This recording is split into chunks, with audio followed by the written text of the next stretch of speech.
grown up together. You know, I was at a very young age apprenticed to be a tinsmith. So I signed a contract with an employer, a master, to teach me the trade, and so now I can work in pewter and tin goods. But I decided not to become a metal worker. Instead, after completing the training very recently, I just was accepted into the college at Cambridge, Massachusetts, making me the oldest Harvard student in my freshman class of 22. So it took me a while. 16, 15 is the typical time to start, but I'm happy over in rural Cambridge learning my beloved books and sciences and languages. But for tonight, I've dragged myself away from my studies, crossed the Charles River, and come back to the center of Boston town. Come back to my hometown, back to my roots. I see people in this meeting of the citizens of Boston who I grew up with, working people, apprentices, people who usually don't own enough property to be allowed to participate in Boston town meetings. But here you are rubbing shoulders with our wealthy Pitts brothers and many others, because this is the body of the people, not a typical town meeting here in Boston.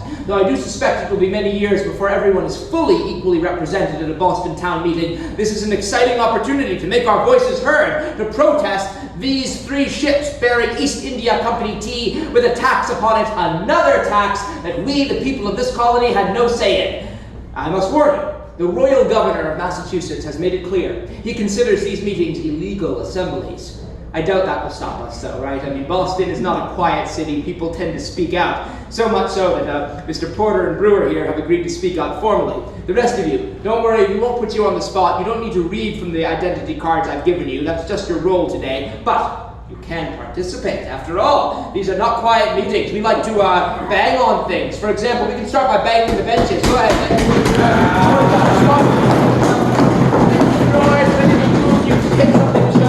If you agree, you can add in a hear, hear. Hear, hear. Good. Or more elegant, well said. Well said. If you really like what you hear, there's the old military cry of huzzah. It's like a hooray, so our veteran, Mr. Crane, might know this one, or some of our militiamen, and we'll do it with the hand gesture to make it all more powerful. So on my hip hip, we're going to shout huzzah and shake the heavens with our fist in the air. Ready? Hip hip? Huzzah! I believe there's 5,000 people here. Now, of course, there will be things we do not like taxation without representation. Here's something you don't like, yeah, you can scream uncontrollably, or you can go boo!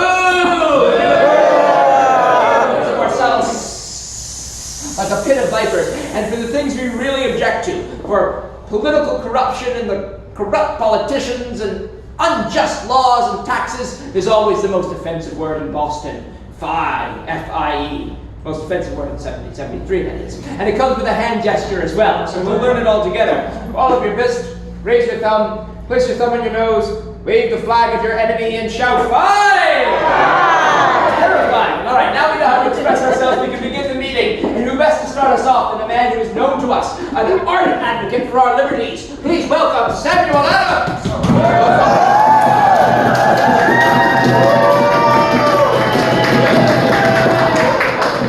Good day, friends! Good day! I said good day! Good day! We are gathered here today to discuss yet another crisis being forced upon us, supposedly on our behalf by our monarch, King George III. Out in Boston Harbor there stands 3 ships, the Eleanor, the Dartmouth, and the Beaver, and in their hull contains 340 crates of East India Company tea. Under the law, each of these ships has 20 days to unload the cargo and pay the duty and tax upon it.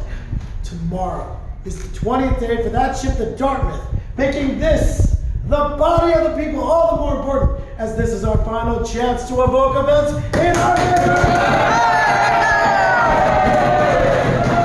Now earlier today, word was sent with the ship's owner, Francis Roach, to obtain a word from our esteemed royal governor, Mr. Thomas Hutchinson.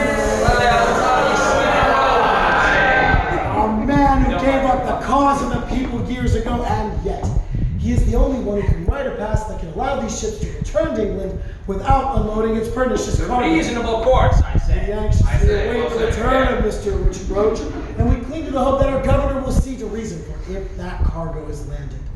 Then we, the citizens of Boston, will be forced to pay that tax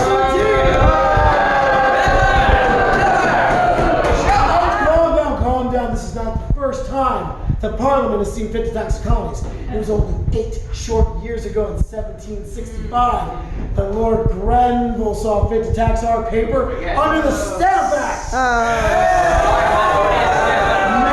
Marriage certificates, death certificates. Death and taxes, they're bad enough. But only Parliament would stoop so low as to combine the two. Yes, I said we're outraged.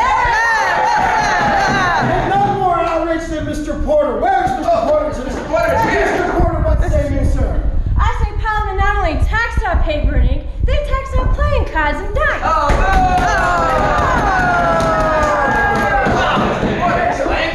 Now calm down, Mr. Porter. This is a peaceful protest. But you have a right to be angry. Yes. You see, these taxes were supposedly to settle a debt. A debt from the French and Indian War, and a debt that I say we all paid 1,000 times over. Well said. Well said. And to our fathers and our brothers. Yes. Many of us gathered in this room here Great fight here, alongside, I think it was great, fight alongside all of our English countrymen. Good, sir. Well said. I say there was a debt to be paid. We paid for that debt in blood. And it didn't And friends, that is a price far too often paid. It was only 3 short years ago that 5 of our innocent, young, promising men were gunned down in the street by the British regulars sent here to protect our streets. Down. Those soldiers got a fair trial for my cousin John Adams. Yes. And we sent those redcoats back to the That is not enough. No. It will never be enough. Not until when every last British soldier is sent back to England and the streets of Boston are made peaceful yet again. But our cries, as loud and as valiant as they just were, sir, they fell on deaf ears.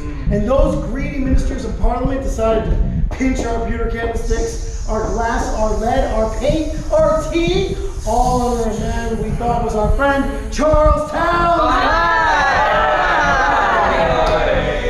There are a lot of people here in Boston we don't like, friends. But there is someone here in Boston we do like. And that is Mr. Brewer. Where is Mr. Brewer? Right here, right here, right I hate to bring up such a with your family struggling. I heard your shop needed new windows. With this tax on glass, how do you pay for them? I did not pay for them. I was forced to choose between new windows or putting food in my family's bellies.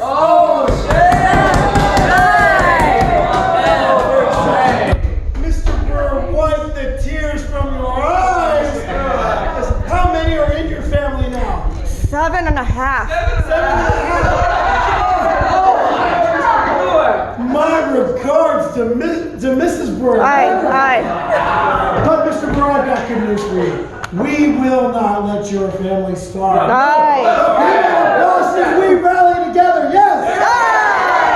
Much like our merchants rallied together and agreed not to bring any of those items into port through the non-importation agreement. And like our women did, who agreed not to bring any of those items into our homes. That's right. By our united efforts and our united resolve, we were able to get many of those Townsend Acts repealed. Sadly, friends, there is a hole apparently in the purse of the English treasury. And now their greedy little eyes have turned their attention to our tea. Oh. If Lord North wishes to impose a 3 penny per pound tax on tea to show Parliament's supposed supremacy, then I say we have the right to demand representation. Magna Carta of 1215 and our Charter of 1691 are they not the very founts of our British liberties? Aye. I say if we pay taxes as Englishmen, we fight and we die as Englishmen, then we have the right to demand representation as Englishmen. And if Parliament sees fit to tax us without representation, we have no duty to pay. We must all cling to the spirited words of Mr. James Otis, whose words rang out like a trumpet throughout the colonies. If you know the words, say them with me. That taxation without representation is tyranny. And the time for petition and compromise is over. Mr. Adams, Francis Roach, he's finally come back from Milton. He's too terrified to confront this mighty mob, but he's brought the governor's answer. Thank you, Mr. Prince. What does he say? The governor is willing to grant anything consistent with the laws and his duty to the king, Aye. but orders that the vessels cannot leave unless the cargo is unloaded as the law demands. There you have it, friends. Every recourse, every amicable solution has been denied by our royal governor. Tomorrow as the sun rises, customs officials will board those vessels, and then we, the citizens of Boston, will be forced to pay that tax. And our merchants will be strangled by monopoly. So I put a motion out there to all the citizens of Boston. What should we do, Mr. Prince? What do you think we should do?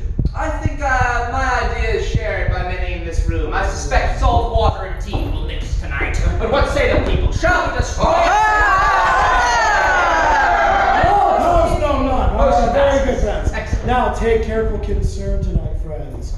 Do disguise yourselves. If you are caught destroying the tea, then you and your families could face the fullest penalties under the law. And I suggest you start with a symbol. Right.